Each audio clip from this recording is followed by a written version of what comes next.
I know. Cough came through. Hey, everybody. Want to welcome you to Compass Games Live. My name is John Kranz, and today is episode 57. It's May 27th, 2021. It's a pleasure to have you here. I'm looking forward to, we have our special guest today, who's Paul Kallio. We'll be talking about his Roma Victrix design here in a moment. So let's go ahead and just cover a few things first, as we always like to do, take care of some business on the side. So not much to show on the website right now because I think we're waiting for the town hall with Bill. So I'm not going to zoom in where you can read this actually. But basically on our homepage, there's not much left as far as upcoming titles. We're going to be updating the schedule soon. But yes, for May, it's Cradle of Civilization. So yeah, nice to have another Ancients game that's coming soon, since we're going to be talking about an Ancients game tonight. And then for June, we have NATO from Bruce Maxwell and Defending America by Gregory M. Smith. And then we'll have some more to talk about with Bill Thomas next week, for sure. So, yeah, not much to say about the website changes yet because we're holding off on that for now. I want to thank all those that reached out to us with the little talk to us at the bottom there.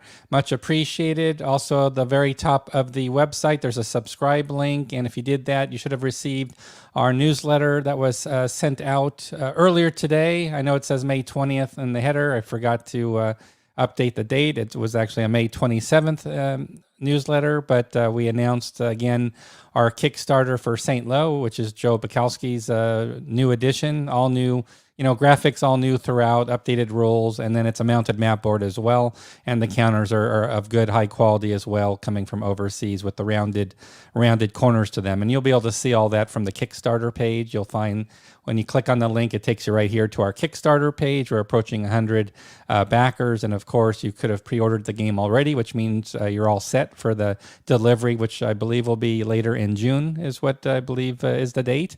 So it's going to ship not long after the Kickstarter is finished, which is great news. And yeah, you can definitely check out all the components. We have a video there that does the unboxing. So definitely check out the Kickstarter. Again, that's from our newsletter link. The rest is really pretty much a rehashing of the most recent news. So the new releases, of course, being Indian Ocean region and South China Sea. So happy to see everybody is getting their games. So we've got that happening. We announced, obviously, in the last month, the 3 new pre-order titles, which is just the first of many to come. Here later in the year, we're going to have a lot more pre-orders coming. But yes, we did No Peace Without Honor, 1812 War of the Great Lakes Frontier, and Sniper Kill Confirmed. We covered all those 3 in, I want to say, Compass Live episode 55, may have been 54, where we show a lot of the components, because actually a lot of the artwork is already completed for these games. So that's the good news there. And then we are going to be closing the May specials here as the month is about to conclude for May. Thanks for those that were interested, who maybe didn't have either game, that decided to purchase one or both. So it's 2 Ty Bomba specials, Stalin's World War III and Brezhnev's War are the 2 titles we have for this month. And then we'll be looking forward to see what Compass has in store for the month of June. And again, just a reminder, we have one more release scheduled for this month, which means very, very soon. And that is Cradle of Civilization, which is really 2 ancient games in one box together, which is Sumeria to Persia and Alexander versus Darius. So 2 games within the box. So looking forward to that. We want to keep our shout out going out again to Mark Ruggiero and David White for the great job they're doing with the Compass Games Enthusiast group over on the Facebook platform. So thank you so much for doing that. Compass Games Expo, if I have time to show it later, we're up to 28 registrations now. We've added 8 new ones in the past week. So thank you for registering. Somebody was asking if there was a limit to number of attendees. I'm not aware of any limit. That may have been confused with Consum World Expo, which is a separate event that I host in end of August, which is earlier, where we do have a limit of 200 attendees that we're taking for registration right now. But for Compass Expo, we should be in really good shape. It's a really wonderful new venue we're going to be experiencing. And thanks for the 28 folks that already registered. I definitely encourage you to register. Again, that will be on the Veterans Day weekend in November, 11th through the 15th. And I did update the attendee page, but I also have not yet had a chance to update the new signups, the 8 new attendees and what they want to play. So that will be happening tomorrow. So looking forward to doing that. Obviously, we're now live with our broadcast, so the clock should say 0, which it does. And there's Paul right there. We'll be introducing here in a moment. Just a reminder, if you want to watch the recording of our last Compass Games Town Hall, which was last Thursday, you can watch the recording as well. We have a link for that in the newsletter. And then we just round out with the other various ways you can reach out to Compass Games. So again, really excited about the discussions we're going to be having today.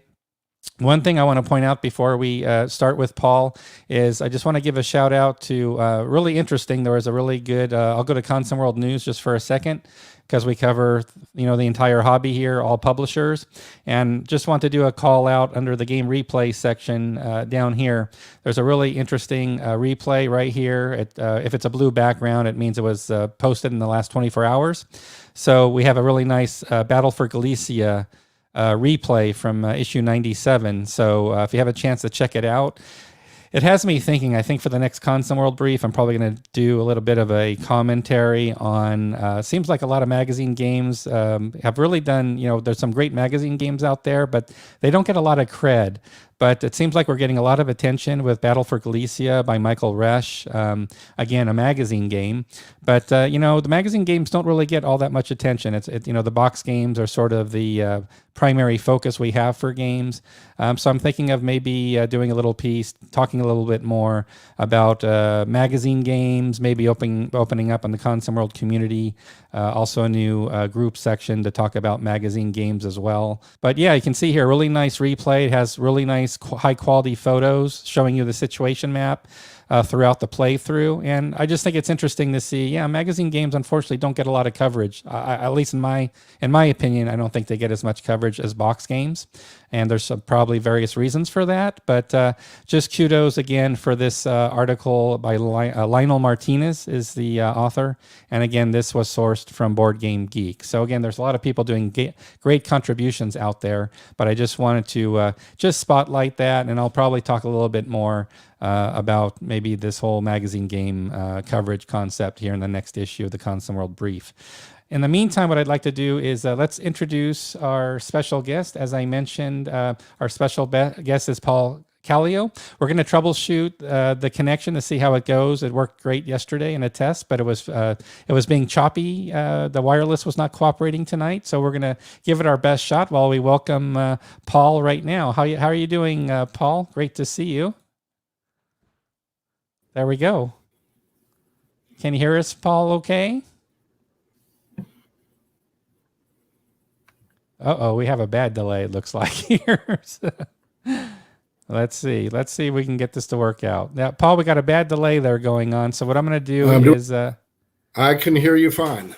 Okay, yeah, we'll see how the delay goes. If what I might have to do is if the delay is really bad and we're not able to sort of do the interview, we can do it later or do it as a recorded session, but I'll still spend time to talk about your game. Worst case scenario, everybody will be stuck with me only. Unfortunately, if the video audio doesn't work, but we'll give it a test drive. It was a few seconds behind for some reason, but let's see if it works out. So let me ask you if you could tell me just a little bit about where you're based out of, where you reside here in the U.S. I'm in the metro Atlanta area, north of the city. I've lived here for most of my life, originally from New York City. Okay, great. So this is good. Your audio is working right away. The video is behind a few seconds, so I can handle that no problem, and I think everybody else will be fine with that as well. So let's talk a little bit about your background. So now, if I understand correctly, we're going to talk about Roma Victrix, and I believe this is going to be your first published game design. Did I get that right? That is correct. Great. So tell us a little bit about how your introduction to gaming, wargaming in general, what age, how it happened. Just curious to see how you were introduced to the hobby. Oh my God. Well, I had seen a lot of the Avalon Hill games when I Hmm. was a kid in department stores. Didn't know a whole lot about them. My freshman year in high school, I was introduced to a wargamer, and he kind of showed me the ropes. And I learned the hard way by losing a lot of games. We would play during study halls or after school or during downtime during exams. And I think probably my earliest recollection is playing Africa Corps as the Germans some 15 times and losing my first 14 games straight. Oh, so you won the fifth. So you actually won in Africa Chorus the Germans your last time, and that was it. Once you won, no way you were going to play that game again and lose, right? Did I get? I don't know Sounds if like it was a mercy victory because he was tired of playing it and wanted to move on, right. or what. But yeah, I finally got over the 2-1 attack at Tobruk. I don't know if I've played Africa Core. I have to try it, but I think any African game playing the Germans is a tall order. So I think you should take that win, and I think that you probably did that smartly, not to play it after the win as the Germans. Cash that chip in, as they say, and leave the gambling table. You're done for the night. So that's a great story. So being your first. This is going to be your first published design that we're talking about tonight, Roma Victrix. So I always like to ask, how did you make the switch or the transition from doing gaming to designing? Was there any in between, like doing development, playtesting, doing your own house rules for games, doing things on the side, or did you go straight to a Absolutely. design? No, it was a combination of a lot of different things, taking existing games, thinking, well, what would it be like if I did this a little differently? I experimented a lot. Once Hmm. rewrote the entire rules for war in Europe Oh, SPI's War in to Europe. Okay. accommodate, oh, yeah, to accommodate their rules on a less abstract level. Oh, interesting. Always been Okay. tinkering with designs, but this is the first serious attempt that I've made at actually trying to get a design published. What made you decide to pick Roma, Ancients? Did you have an interest in Ancients games? I'm curious. For your first design, you're doing this ancient strategic level. Is that a primary love for you for the history of Ancients, or are there other historical periods you have interest in? ironically, my favorite historical period is probably from the Napoleonic Wars to Okay. World War One. Hmm. Or even I could say the 30 Years' War until the end of the Napoleonic Wars. But I've always had a special interest too in medieval and ancient Hmm. uh, Yeah. history. I've got a game design that I played around with for over 25, 30 years, medieval Hmm. history that kind of ran concurrently with what ultimately became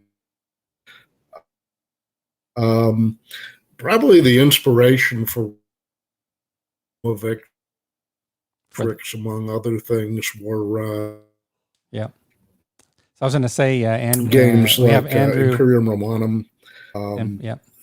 several titles Right. on Sorry. ancient Yeah. history.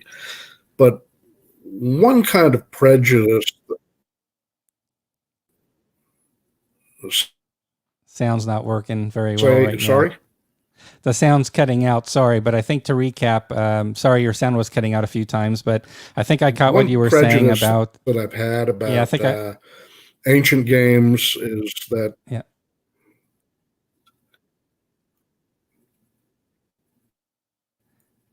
Yeah. Sorry, Paul. Your okay. sound your sound's cutting out. So let me do Can this. you hear me now?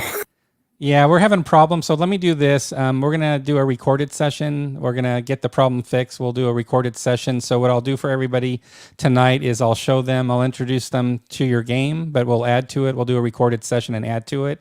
But yeah, unfortunately the sound, it's lagging too much now and it's not working. So it worked great yesterday. So wireless can do that. No problem. So apologies to you and to everybody that the live's not going to happen tonight as far as the interview, but we'll get it recorded in the next. We'll do it maybe over the weekend if it works for you, if that's okay. Hopefully. No, that works fine with me. Okay, great. So what I'm going to do is I'm going to let you go for now, Paul. Thank you so much. We'll get you back in a few days. Sorry the connection didn't work. It happens sometimes. That's just the way it goes. Sometimes with the internet things don't work out. But we'll do a little warm up show for the next few minutes here, and then we'll wrap it up with an interview. We'll try to get it done over the weekend. So thank you so much, Paul. Sorry about the technical difficulties tonight. Appreciate it. That's all right. Thank you for having me. Take care. Thank you. So let's do this. So yeah, obviously it's not going to work for a live session, but it's not a problem at all to do a recorded session and get it up quickly. So what I'd like to do is let's go ahead and just spotlight the game, just to give you a little. I've got a lot of the components I can show you. So let's go ahead and do that. So what I have here is, let me go ahead and just share the screen for a second here. So yes, we're going to talk about Roma Vetrix. This is the game that we're going to be focusing on. The main thing that's really interesting about this being strategic level, it's actually from 1 to 6 players, because there's several scenarios that have really good solitaire playability. So it may have been advertised as from 2 to 6, but really with the solitaire playability for some of the scenarios, it could be from 1 to 6 players. So that's the cover we have for the game.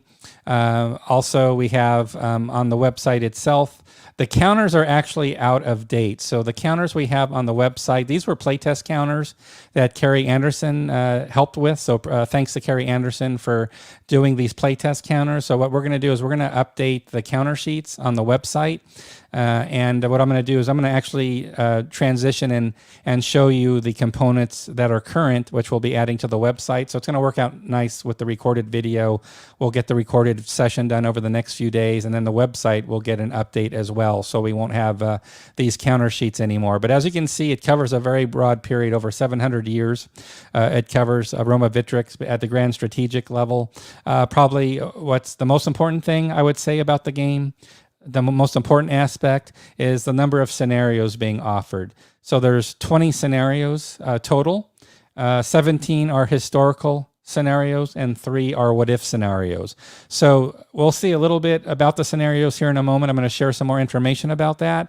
But to me, that's probably the most attractive aspect of this game, is it's covering 700 years, 17 historical battles and campaigns.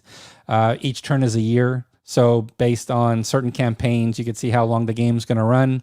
But there's some interesting options. There's sudden victory conditions for the game. There's also an option with, say, multiple players, for example, 2 players, multiple players. You can extend the game additional years beyond the scenario end date. I don't know of too many games where you can extend the endpoint to a game. At least it doesn't come fresh to my own mind any games published today that say, here's turn 20, it's over. But if they want to extend it an extra few turns, there's a mechanic to do that as well. But we'll get those counters updated. And again, obviously the description on the web page. But basically what's going to happen, it's a full-blown package, which means you're going to have the mounted game map. There's game cards, different types of cards as well, which we'll talk about. There's some event cards. And then you also have province cards. So all the provinces on the map, what's very important is for the major powers, and then there's the minor powers, which power controls which provinces, and the way the control is handled, as well as some of the notes about the provinces and the value associated with them. Those are all handled via the 88 province cards. And I'm going to be showing this all to you as well. I'm going to take you through, give you a quick tour of the game to give you a better idea about Roma Victrix, and then we'll have that recorded session.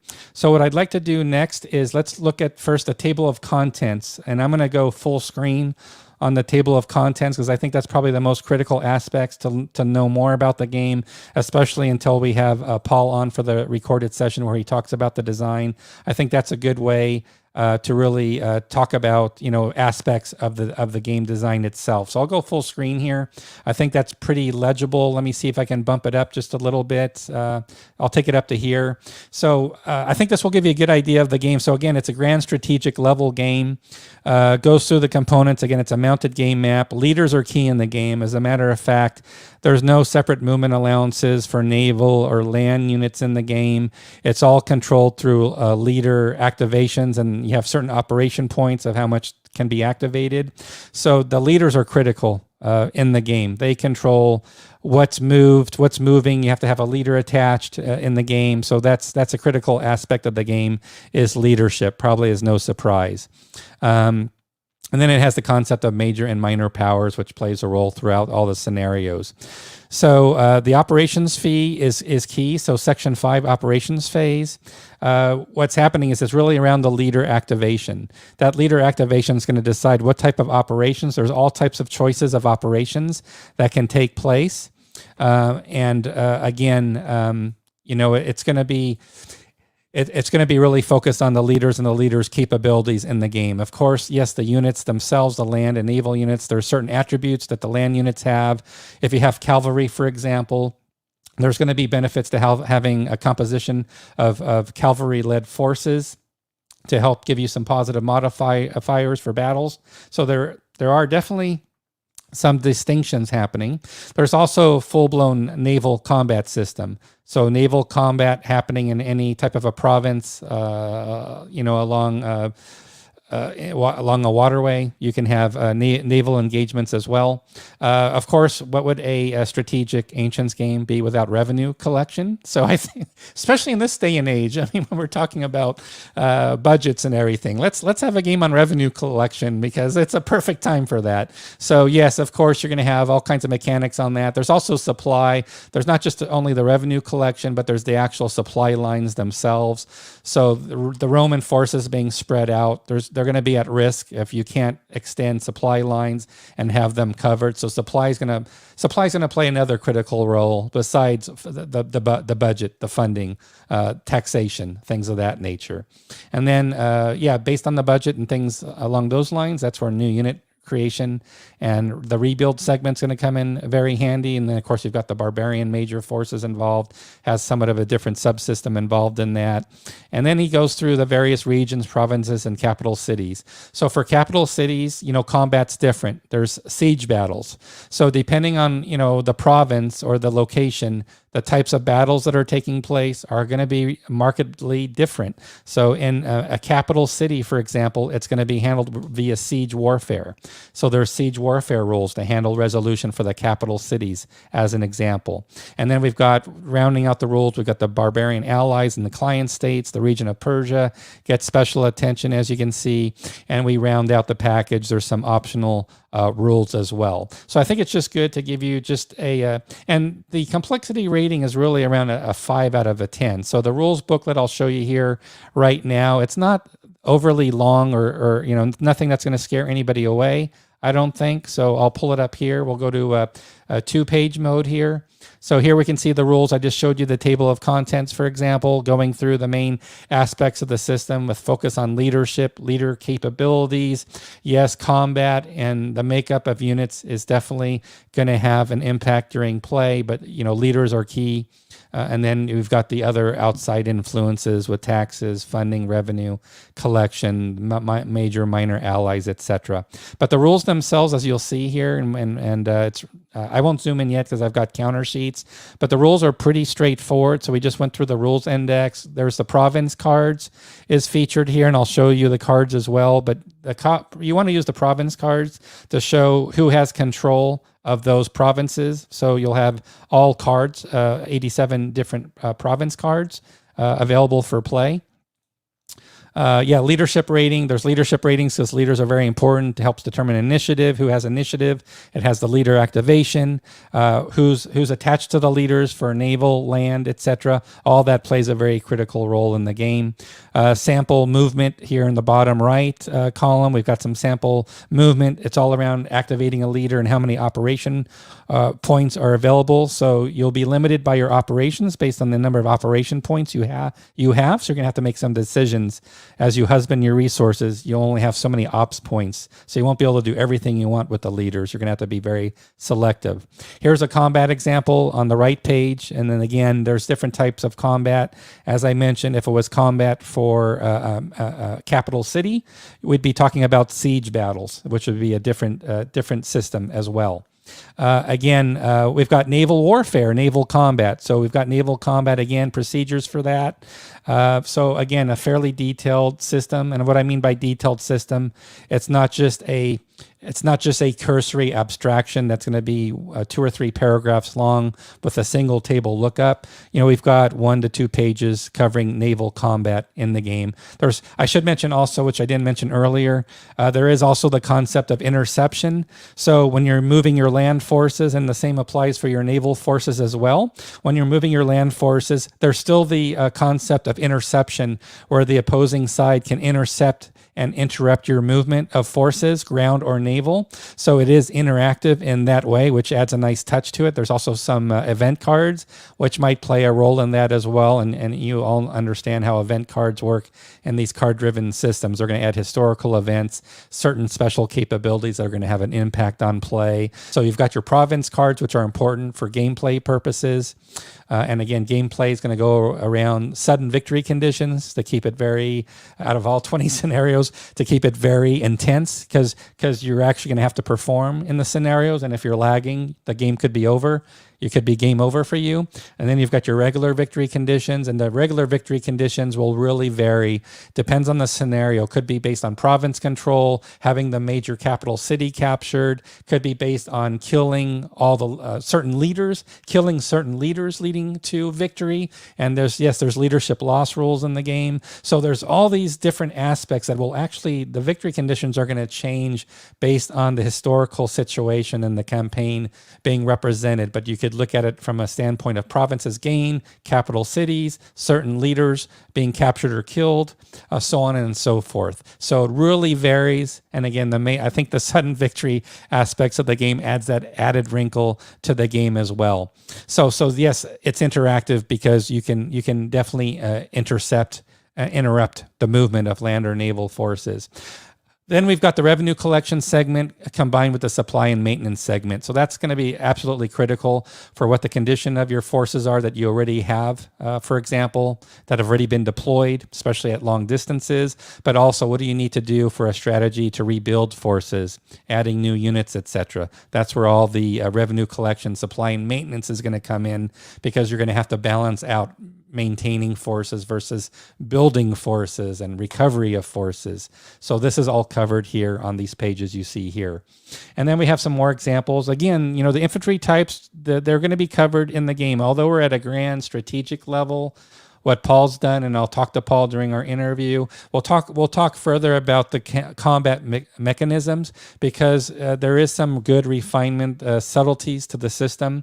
So there's types of, for combat, there's types of units that has various impacts on play, whether it's the Legion, heavy infantry, auxiliary cavalry, etc. So they're all covered having their capabilities and impact on the play. And then here near the end, we're talking about regions, provinces, and capital cities, which are going to be critical because that's part of the victory conditions as well. That's a large part. Also, that's going to tie into your taxation. Obviously, if you're losing provinces, you're probably going to be in bad shape when it comes to revenue raising. Also, it's going to limit probably your operations and your capabilities, raising new units.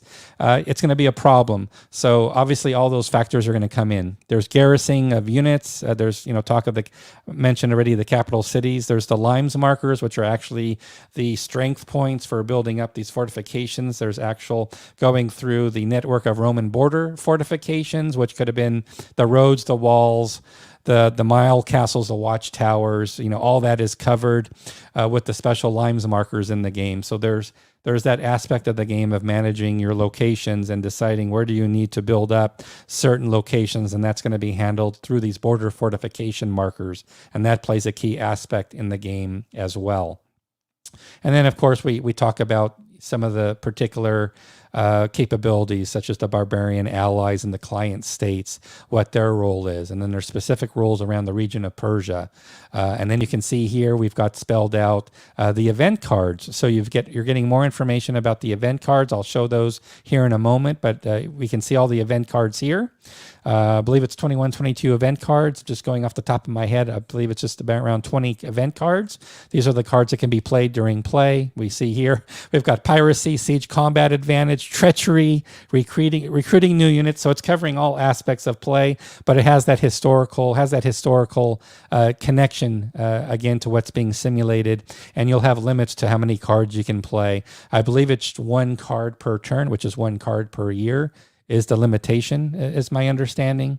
And then there's a leadership display, and there's some information here about the campaigns of ancient Rome. These are the battles that are covered in the game. As I mentioned, there's 17 historical battles and 3 what-if battles. So the scenarios themselves, so let's look at the scenarios themselves. And I'll just come in here for a second to say hi again.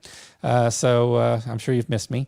But so the scenarios, I'm going to scroll all the way up. The scenario booklet's not done yet. The scenario booklet's going to be huge because I think we've got 20 scenarios. We've got the introduction to how the scenarios are structured.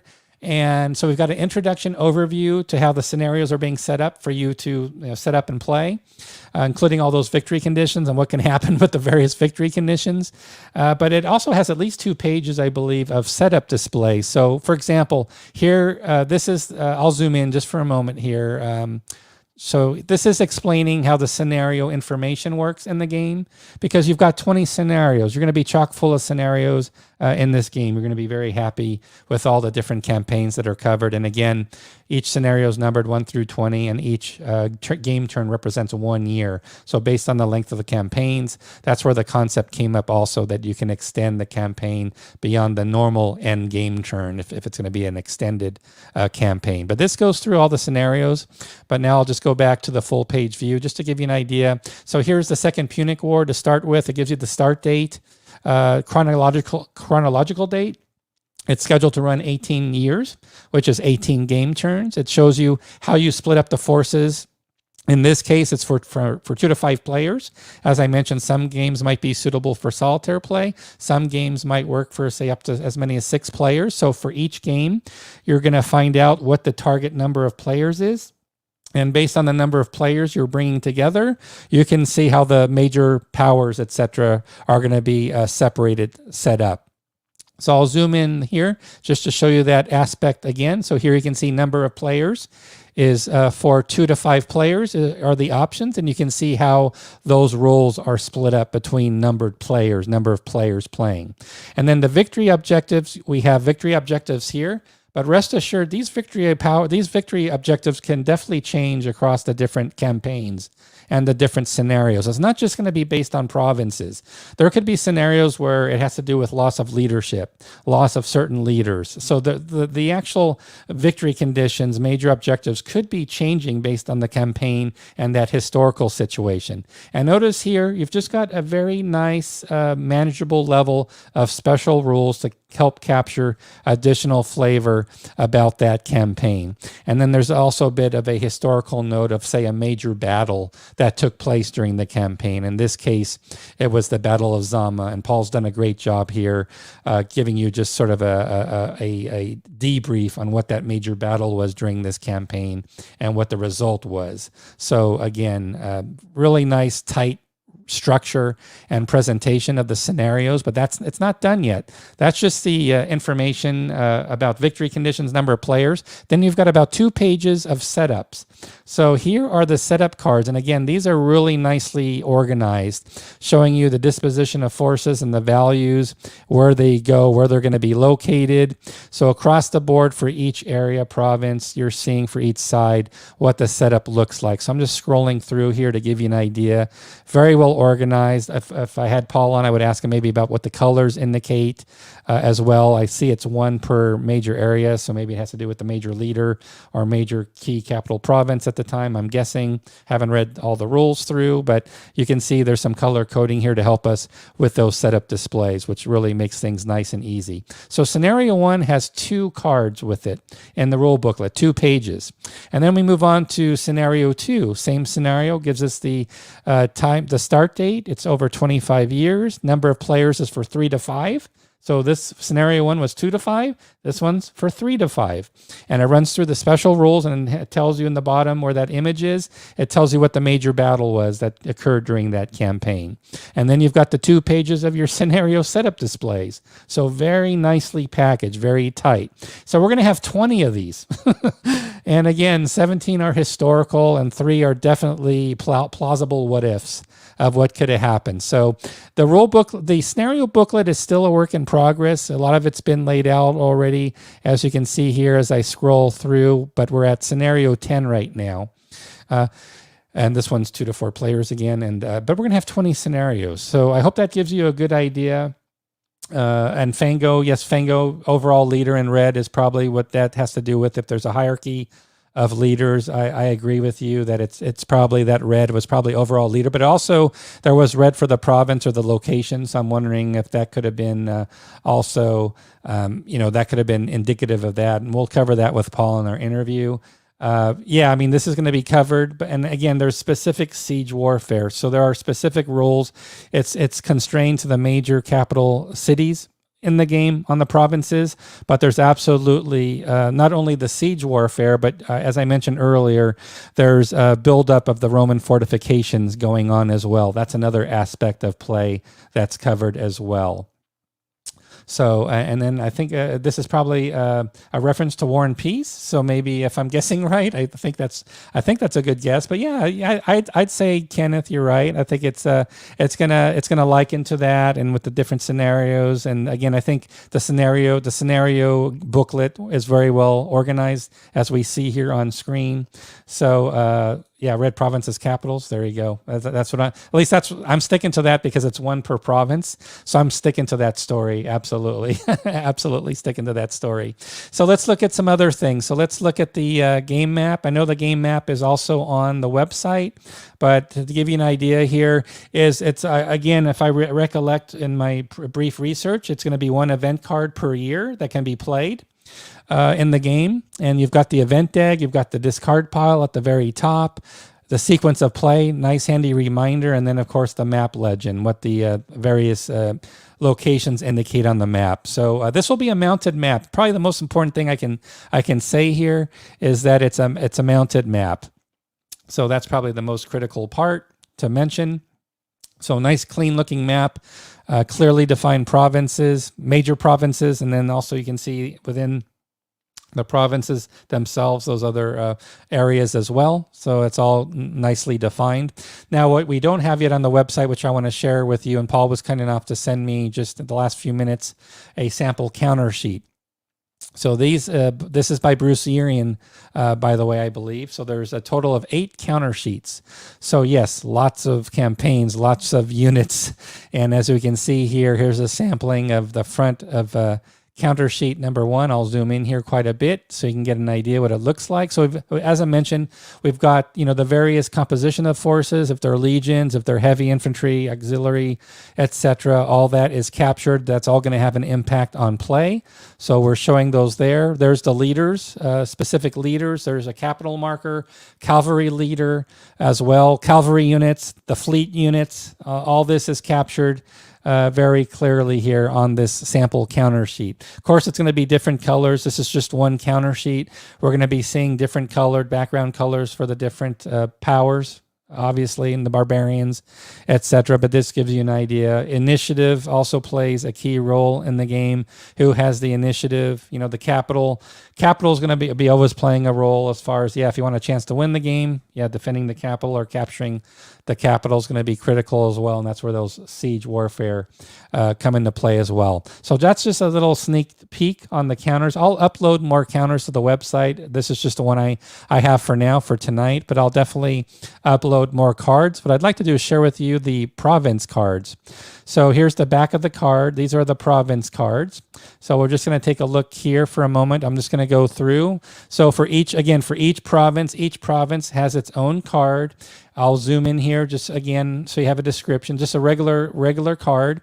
Gives you some information here, background about the card, some gameplay. It has a value there as well. You could see at the top the value of 3, which is a factor. So you've got this for every card, every province in the game. So let me go back to a full page view, and I'll just go through here. You can see the values. And this is going to cover the location, Africa. You can see the major province area, the major regions at the bottom, and then the name province itself is at the top with its corresponding value.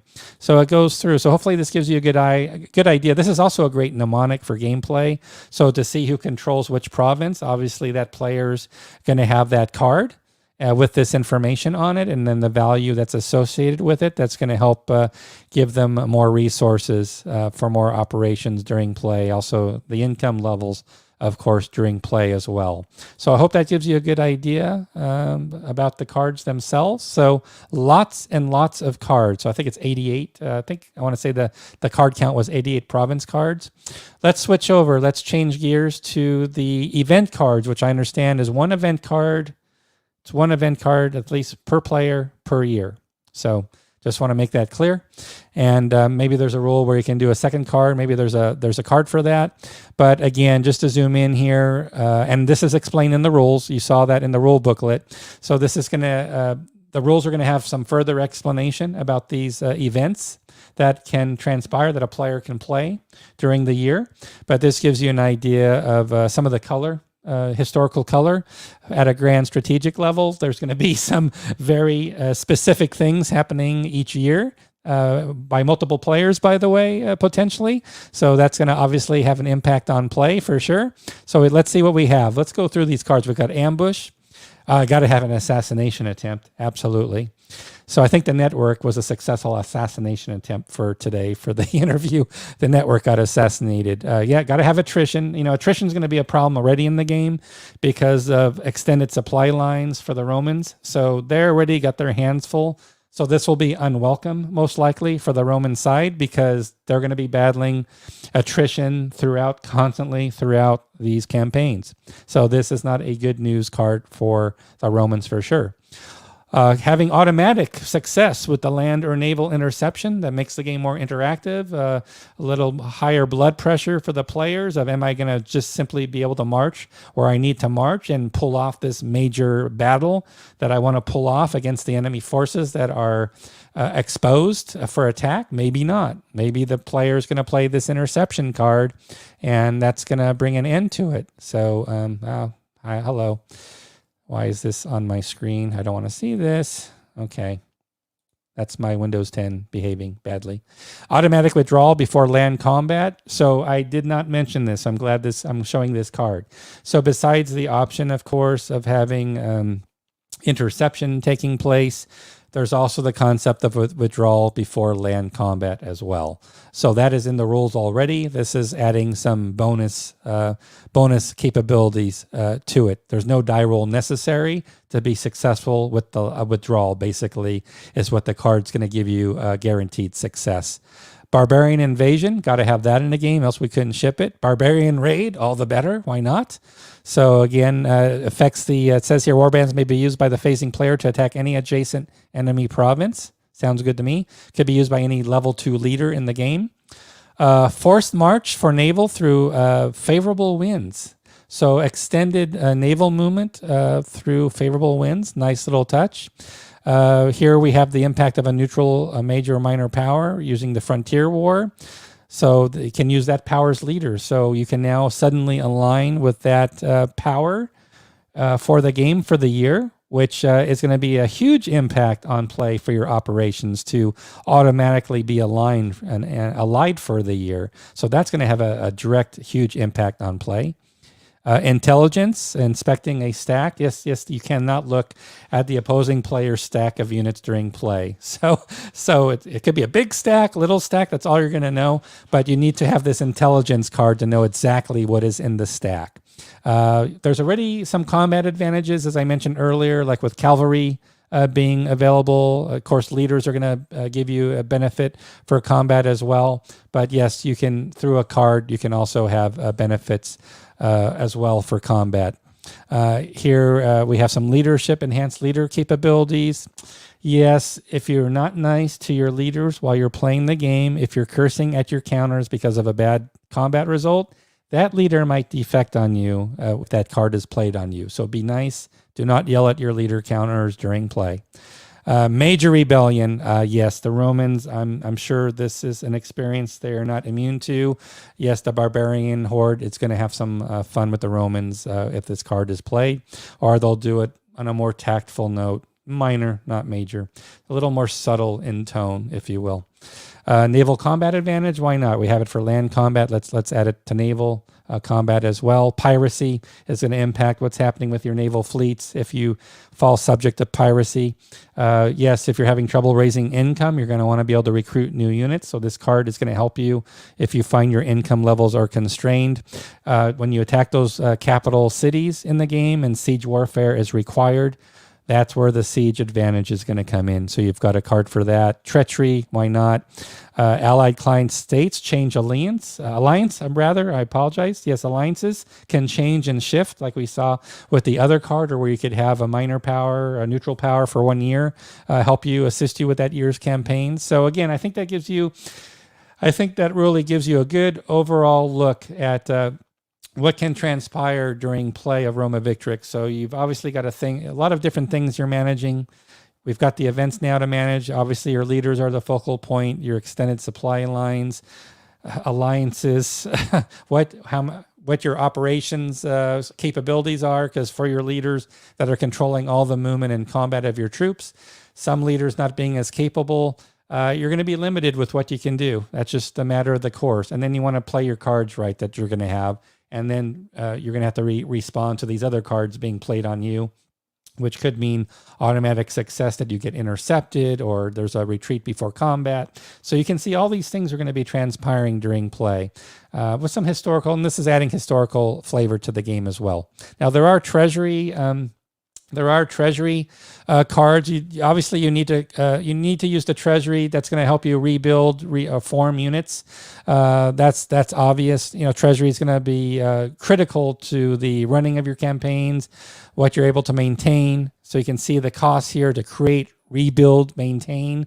These are all common terms at a strategic level. I'm sure all of you are nodding your head saying, yes, I know exactly what's going on here. Then you can see the units you're building up. You've got from left to right, legions, heavy infantry, auxilia, cavalry, barbarian infantry, leaders, and fleets. So you can see on the bottom of your display are the various units that you're looking to focus on that you're going to be building as well. But yes, you've got the fleets, and other things for sure that are going to play a critical aspect during play. Units do take step losses, but actually the way it's done, so great question, Fango. So again, just going through perusal of the rules, it's percentage based. So as a result of combat, after looking at the leader capabilities, has an impact. Is there cavalry involved? In other words, there's going to be modifiers for combat besides the relative strength of the sides. Also, the game card play is that could have some interaction to it as well. But when it comes down to resolving combat's going to be done as a percentage loss basis. So if I have a strength of total force strength of 8 and I lose 20%, which is 1.6, maybe it rounds up to 2, I have to lose 2 strength points. So that's basically how it works. Longest scenario, I'll have to ask. I don't have it memorized, and I only know 10 of the scenarios right now. So, I honestly can't say, to be honest, what the longest scenario is. There's 20 of them. I know there's 20 of them. And I know you can also extend the length of the set end date of the scenario. So you could go longer than the stated number of years. But also, hey, what I'm saying here, Mark, what you could do is you can go chronological and just you can sort of rock this baby all night long. You could do all 17 historical battles in chronological order. That would probably give you several hundred game turns, because this is across. This is happening over at least 600 years is covered in this game. Of course, there are maybe there might be some inactive phases and pauses in history when maybe there's not a campaign built around it. But we've got 600 years here, and each turn is a year.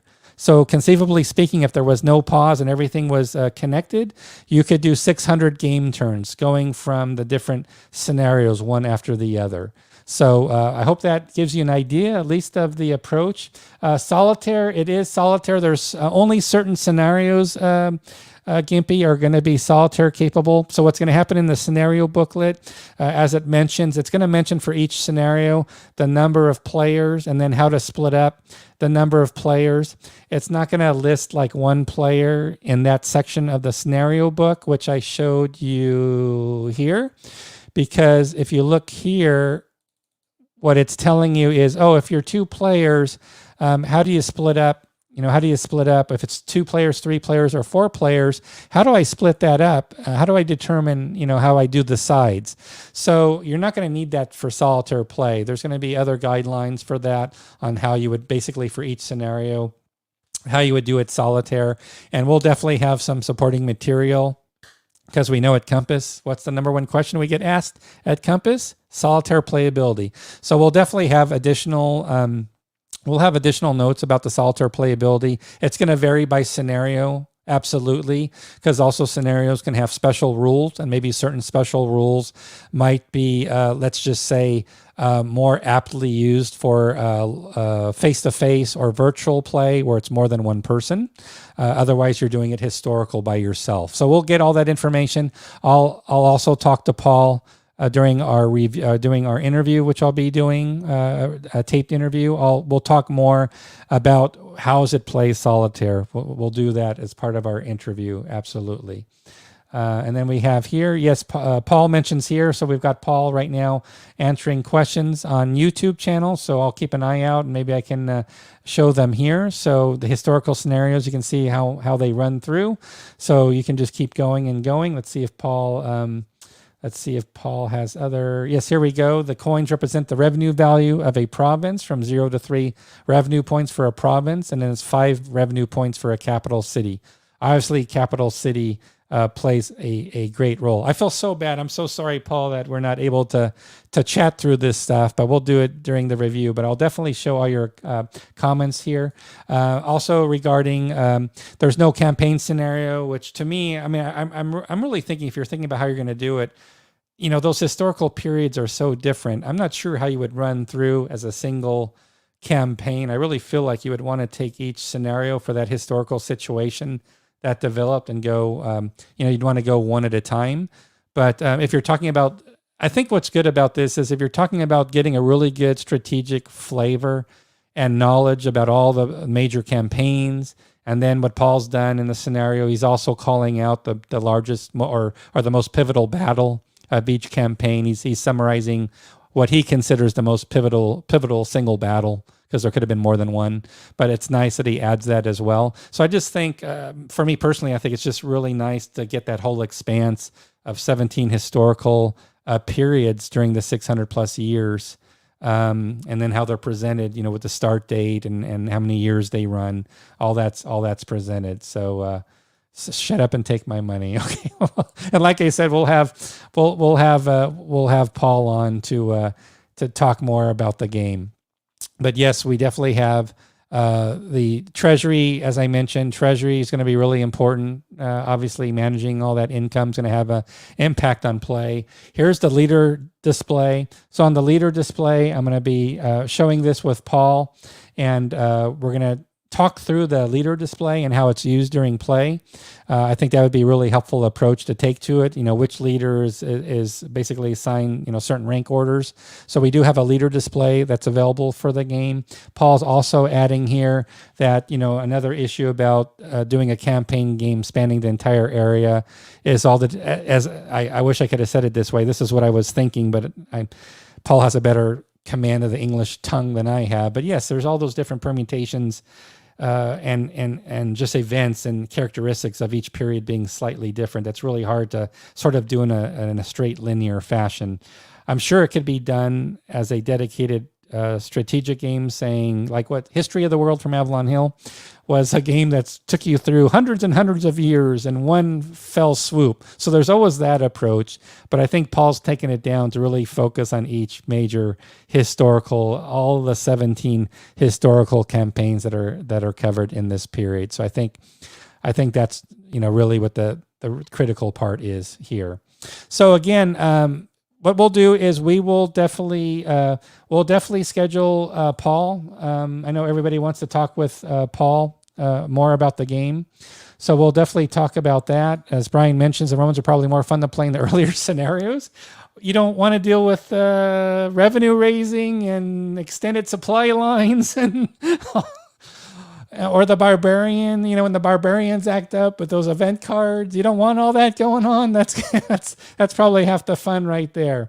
And then what we can do is what I would suggest, let's take advantage of this opportunity. This is actually an opportunity. So since the interview live couldn't be done tonight, this is a great opportunity that if you want to just have certain questions asked of Paul, now that we've talked about the game quite a bit here, just as an introduction, high level of the game, I'd say go ahead and shoot me an email. So send me an email here at this email address, or use the on the homepage, you see me waving. You can reach me through a video or email or just a message on our homepage. But shoot me your specific one or two questions. And what I'll do is I'll wait till the weekend. So that gives you 24 hours while it's still fresh in your mind. What specific questions would you like to see posed for Paul? Because we'll do it as a recorded session, because we just don't know if the network will function properly. So I just don't want to put people through another false start, if that makes sense. But we'll do a really good quality interview. We'll have it recorded. And then if you can give me your questions for Paul, absolutely. Then what we'll do is we will go ahead and we'll ask all those questions you have for Paul. We'll ask all those questions. I think that's just a great way to take advantage to do the recorded interview, and it gives you a chance to play your part in that interview as well. So it helps you play an active role, much like you do during our live interviews. Now, one thing let me do this. I want to end on one note. I'm going to leave this somewhat short for today. Because again, normally we'd have the interview, but I just want to make you aware of for staying on top of the hobby, just some new resources that are available, and there's going to be more rolling out. So I just want to remind you, on the Constant World News Desk, I'm actually going to just point out the main navigation for Constant World Services has been updated recently, and it's done sort of quietly behind the scenes. So I just want to show you here, we've got news, of course, is where we're on now, the news page. We've got our talk site, which has been operating over 20 years, which will get enhanced. I'm looking to get it enhanced on a new platform. I think you're familiar with our new community. So if I open that up here, I think you're familiar with that. We have 3,000 members. Think of this as sort of a social platform, like a Facebook of sorts. But as you can see here, you've got your line of different things being discussed. There's videos on here, a lot of videos, a lot of different discussions. You can sign up for different groups that you can join. So you can join, I've got this little alert here coming up about this live recording we're doing, live video session. But you can see you can join all these groups for a specific conversation. But yeah, we launched the community just after the new year in January, and we're at about 3,000 members now. It's been going just wonderful. I just want to make sure you were aware of Constant World Community. That's available right there. So I'll just take the navigation bar from here. We launched about 2 or 3 weeks ago our newsletter. So this has replaced our Feed Blitz, where whenever we did a news update, we would just pump you the news for that day.